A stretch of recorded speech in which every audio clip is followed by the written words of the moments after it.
to kick off the weekend. And if you don't know what to do, well, Oysterfest is happening this weekend, Saturday and Sunday, and Wilder Weir is on the spot, and we're talking lobster. Wilder, when buying a lobster, it is said that the size doesn't always matter. Yeah, bigger isn't always better.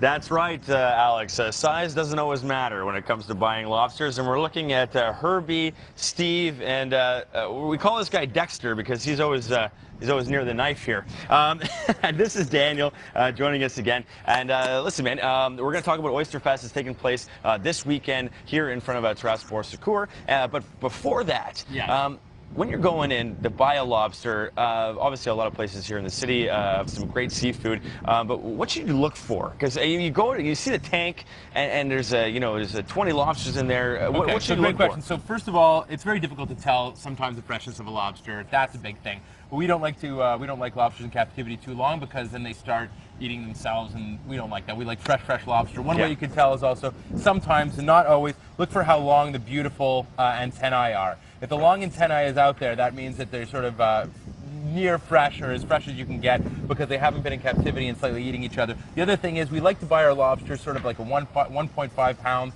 maybe 2 pounds. Anytime you go bigger, a lobster doesn't age. And so the fascinating thing about a lobster is a bigger lobster you think is slowing down, doesn't reproduce as much. It reproduces exponentially. So don't eat your 3-pound lobsters that are going to be 50 years, your 4-pound lobsters that are 20 years old or something like that.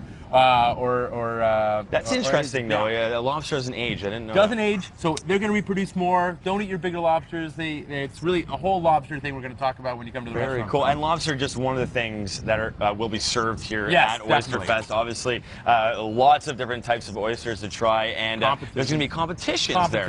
Yeah. We've got some great sponsors helping us out this year. Terrace, Bonsecours, L'Usine de Spaghetti, good friends. Real Montreal food blogger, all great guys that allow us to do this. Competitions are going to be the world competitions, which amazing oyster shuckers from all over the world. We've got 2 guys from Ireland. We have our Finnish competitor. We have one of the best oyster shuckers in the world coming from the U.S., Chopper Young. We got our 2 Canadian competitors that will qualify in the Canadian qualifiers that happened earlier that day. Wow. The Montreal amateur competition is taking place on Saturday. Saturday. It's so cool to see them in action. Your sister, Joanna, shucked 4 oysters before I even got like the first one open, and it's early in the morning too, and I think she was kind of taking her time with it, but it's crazy to see them in action. These oyster shuckers are going to be doing, like when I compete, everybody wants to do about 3 to 4 seconds an oyster and clean. Wow. So usually in competition, you're aiming for 12 oysters a minute. So you come check that out, and then eat your face off, have as many oysters as you want, have some drinks, bring the family. It's so much fun, and hang out with this guy. I'm telling you, he's making us all laugh. He's making the whole crew laugh all morning, guys. He's a funny guy. I'll send it back to the studio for now, though. Check back in with us here at Oysterfest in front of Terrace, Bonsecours.